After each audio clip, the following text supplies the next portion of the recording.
So, thank you so much for honoring my invitation for this brainstorming conversation where we share a deep knowledge about certain things in this world.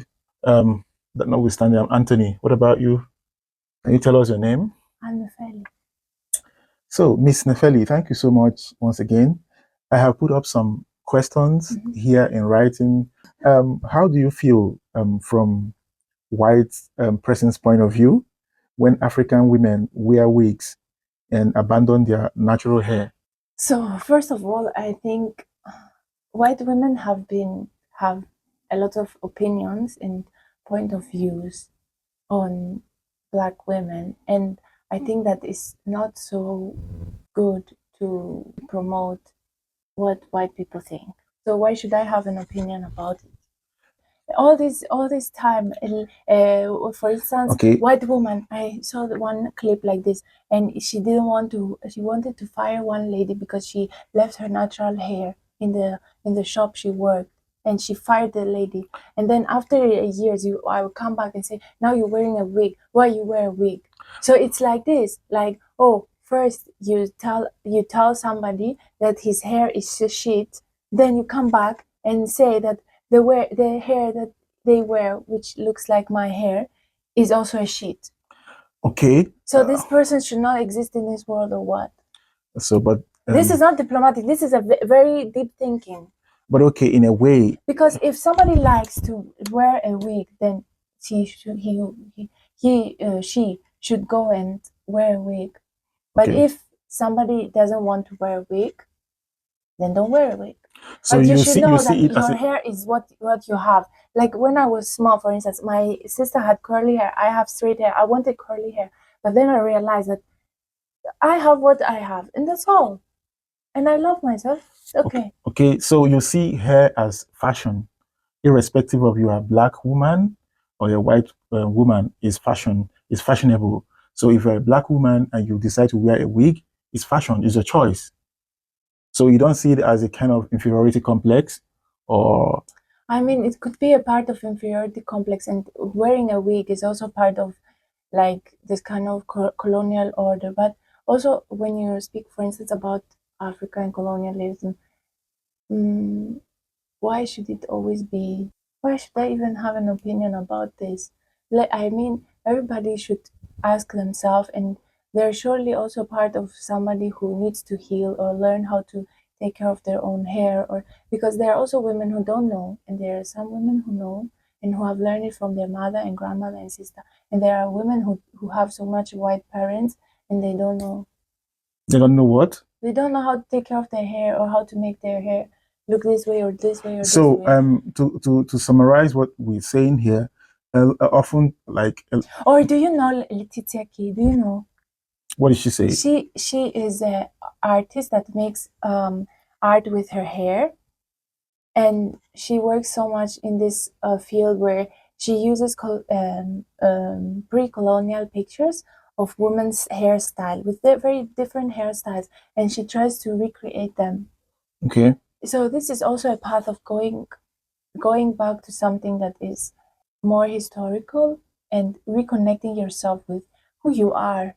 So wearing your hair is also a part of who you are. I mean, there are also women who decide to either cut their hair very short, or some women even have a disease, they don't even have any hair, or there are women who wear headscarf because of their respect for God. So there's very big diversity. So look, for the women out there who are afraid to wear wig because of this kind of contemporary topic, people trying to say that you are a black African, you're supposed to be wearing your natural short hair, but then you want to blow it, you want to wear wig. So you should not be afraid of that because it's just a fashion. And if it is your decision not to do so, it's also good. So, for example, But the preference is always natural hair because is the most love you give to yourself, the better it is. okay, so natural hair is the most Yeah, preferred but preferable. Okay? not is your opinion about yourself is the most important. So do as you like. Okay, that's we have a lot to speak about this hair issue, Yes. but I think why don't we give this a deep topic next time? But because we have a lot of things to cover now, so I will move on to the next question, which is, when a white woman plats their hair to look like an African woman, or maybe sew a cloth, use African fabric style to sew a cloth, do you see it as a cultural appropriation? You mean also, like braiding? Like, I mean, plaiting or braiding their hair. Okay. So do you think is not just braiding their hair and as well wearing African clothing styles? I think it's two different things, but they are connected to each other. I believe that is not good. You think it's a cultural appropriation or what? I think white women have been also part of the colonialism, and they also benefit from the hegemony, the white people supremacy, the white supremacy. Okay. So I think that they can take themselves out and just say, okay, I know this fabrics, or I know these braiding techniques, but I don't need to use it. Okay. Because for somebody else, it may be their heritage, it may be the way they relate to this world, which means what the root is. It may be what they like and their fashion. And of course, you also want to enjoy something that is beautiful, but you should also think of the political aspect and the societal, social aspect of it, that you have the privilege, not even only privilege, but also the chance to be part of somebody else's culture or way of doing, but you in your own way don't allow anybody else to come maybe in your country or live as freely as you would do in somebody else. So the question is, you sometimes force people to have your culture, but then somebody else doesn't force you to do, but you are so thirsty of something new that you want to go there and take it. What about the women, the white women who married Africans, like West Africans or East Africans, and want to represent in these people in their men's culture by like sewing the clothes in that locality, or maybe braiding their hair, maybe because their boyfriend or their man likes braiding of hair, and they decide to identify themselves or beautify themselves in this way. I mean, what do you? I think everything should have should be respectful. I would also like people to embrace my culture and wear, for instance, traditional clothes from my place or something, but it should always happen with respect. And I don't see any disrespect here. Okay, so everybody can decide for themselves. If you are a white woman with black man, then you know how much racism, disrespect that they get. So, and you get so much love and acceptance and abundance, then yeah. Because you know why I say so? Because there is no, like, now, of course, we are now in a globalized world. There is no limit to Japanese people assessing people's culture and heritage. For me, I wouldn't see it as a cultural appropriation. I'm just trying to be head on here, like I'm trying to be so if I would go to, for instance, Igbo village, I learn so many things, and I wear all these beads and everything. There is cultural appropriation, but to me, for the benefit of the question I ask, I don't see this as a cultural appropriation, but there are other things that I would consider as cultural appropriation. For instance, what? For example, I would use something like Hollywood. You know, they come to Africa, or they read about some historical perspective and they personify it in their movies or in their films without giving credit or without giving back to the people where they stole that storyline from. I would see this as a very bad thing. Not when you break. But what about the clothes? So what about when Gucci, you know Gucci brand, yeah? Yeah. If Gucci take one of your traditional clothes and use it and monetize it, like, and make money. For instance, this Igbo... I know what you want to talk about. And they make it Fashion Week, say, oh my God, so new. They don't say, no Igbo designer, no Igbo person, no, nothing. But even give it to white person. Do you understand what I meant? What I said? I said, you're not talking about using this thing like plagiarism, using it to make further gains without giving back to the people. But the question is, if you are a white person, white normal person, like white woman, for instance, I mean, not a designer or something. That's why I say normal. Is why should you wear it? Why should you wear it? But of Why course, should you, for instance, there are so many women they go ask me to. why should I wear jeans and polos? This is you should have asked me why should I wear it. I'm not a white man, but I wear them Why? because it's fashion. You like it? I like it, of course. But if I go to my village or of course, here sometimes I wear African attire, like to represent who I am. But sometimes I wear t-shirt and jeans, especially now is in the cold period. You don't expect me to wear Ankara. I need to wear jean. You know what I mean? So what I'm trying to say in effect is we understand cultural appropriation, which we speak against. But also, if you love, you have a lover or you have a love for something in Africa, you should use it.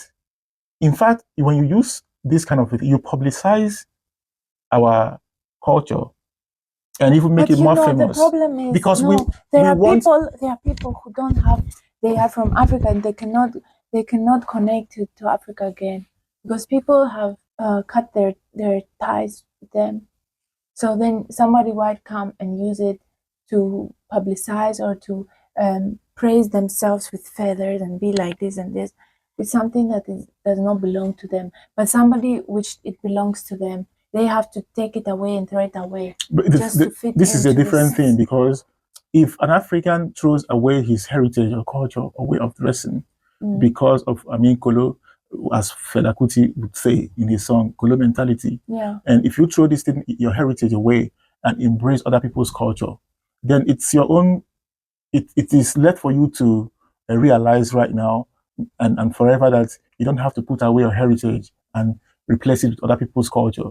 But what we are saying, or what I'm saying here is specifically is if a woman or a white person has an entanglement with an African and decides to um, represent herself with this man, it is not a cultural appropriation because. For instance, okay, when you But get when married, you use it, for instance, you when get you use married, it, you can wear this thing.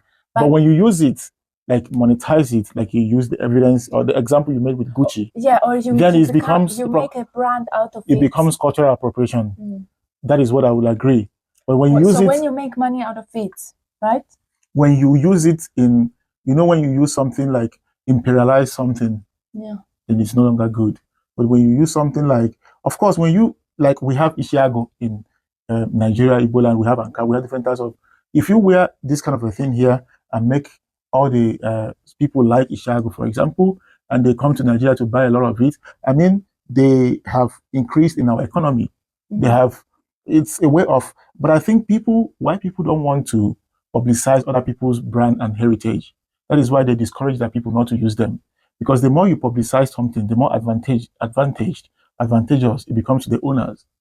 So they want us to remain local as they define it and make theirs universal. You know what I mean? Yeah. So this is. So you are mostly propagating for that even African things as European things, as Asian things. For instance, we have seen all this kind of fascination with Korean culture or even Japanese culture for different reasons, both of them. Then the same should happen with different African cultures. African cultures should promote. For instance, as they export Afrobeat, They should also export African clothing. Export Amapiano. They should also export fashion. But the question is the traditional fashion or attire? Is it what we talk about, or is it like the small businesses, or is it like the national fashion week and fashion shows, which are, for instance, in Lagos or Nairobi or I don't know, Cape Town, whatever, which is the one that a white person should immerse themselves and see as universal or cool Okay, I will give you an example. We have what is called African Week sometimes here in this our state in Germany, and you see a lot of Africans come from Ethiopia, Kenya, Ghana. They even bring their musical equipment. Sometimes they play. You know what I mean? Now they come here, they showcase their talent, their beats, their musical instrument, their braid, their dreadlocks, their fabrics, their clothing, and a lot of. But this is the thing. The Germans they purchase these things a lot, and they sell. They make so much gain here, and they bring it back to Africa, which is to our own advantage. You know what I mean? So if people, like for example, if your friend sees your clothes you bought in African Fashion Week and say, "Oh, where did you buy this?" You say, But this is another thing. This is not. This is like for white people made like a market that is made for white people, and they say this is what is traditional. But is it really traditional? Then the fashion weeks mostly they may use something that is a root and then immerse it in something new. "Okay, And, you know, like that's what I mean with fashion week, like the national, like business, not small business, but big business, big companies, brands that exist, for instance, in Nigeria or in Kenya or in Tanzania or wherever in Morocco. I don't know. That's what I mean. Okay, yeah, we spoke enough in this topic. I wish we can come back to it This is the thing. The times have changed. We are not in the ages of a Lord Byron. I don't know, Lord of the. Okay, You know. I have another question for you. Are you ready? Yes. Okay. Do you think Africans who immigrated to Western countries, for example, Germany, and after school or their studies, do you think they would have a greater chance to secure a good job that is related to what they have studied? Or would it be the regular thing of night jobs, security, cleaning, lager jobs, etc.? Do you think they have a future to securing a better job? I mean, yes, if you have a diploma, if you have a master's or a bachelor's, it's very good. And if you speak the language, they will give you a job probably. But I mean, who am I to say to talk about this? I'm not Because a lot of people I'm not the want head of to. the HR in the whole world or in the whole Germany or something, so I cannot really say what will happen to people. Like, of course, there are people who get the job. So, do you think? So I think yes, with your masters you can get the job, but please don't invest too much in your education because the most important thing is job experience. Because everybody writes 10 years of experience, 10 years of experience, and you may have 2 masters but 0 years of experience. But also, do you think they racialize the people so much? Yes, they do. There is systemic racism. So even if, but at the same time, I mean, there are a lot of people who change now, who try to educate themselves and to understand why they behave in that way, or psychologically, why white people have this kind of mistrust towards people they colonize and they, I mean, you know what I mean, oppress. Okay. Before you ask me, I just want to give a little bit of hint about this because I met one guy yesterday when we were coming from seminar. He was asking me that he studied this and that and he has been looking for a job. But I would say it depends also on the course you study here, because there are some courses that you study in abroad, it makes you job ready. Like if you are into IT, or maybe you did nursing, or maybe you did engineering, these are the courses that don't really require so much, that it requires the language, but they don't really pin the interest or using the language as a tool to place you to disadvantage you. You know what I mean? Because sometimes a white person or German person does not have nothing to tell you, or the reason does not have a reason to give you why he rejects you, or he can only come up with a reason, say you don't know the language. But if you're a good IT guy, you're a programmer, you know what you're doing, and he really needs your service. So he does not have any reason to tell you that you don't have a knowledge of language. Instead, he can take you and encourage you to study the language. Conversation we had earlier about in Berlin, like the expatriates, like expats, they give them job without asking them about the knowledge. Or The partly language. they work like digital nomads or something. They work remotely, so they are not required to speak German or learn the language or integrate, as they force other people to do. Okay. to learn their language and integrate in the way that they integrate, like they define what integration is, because everybody integrates or comes to society and behaves in his own way. Okay, so language for such people, language is no longer It's not an obstacle. It's not. Thank you for the choice of words. Language is not an obstacle for such people, but for people who studied some kind of, I'm not every subject or every course is very relevant, but you should study the society before you pick a course to study. That's what I would say. Yeah. So, oh my God, this is so good.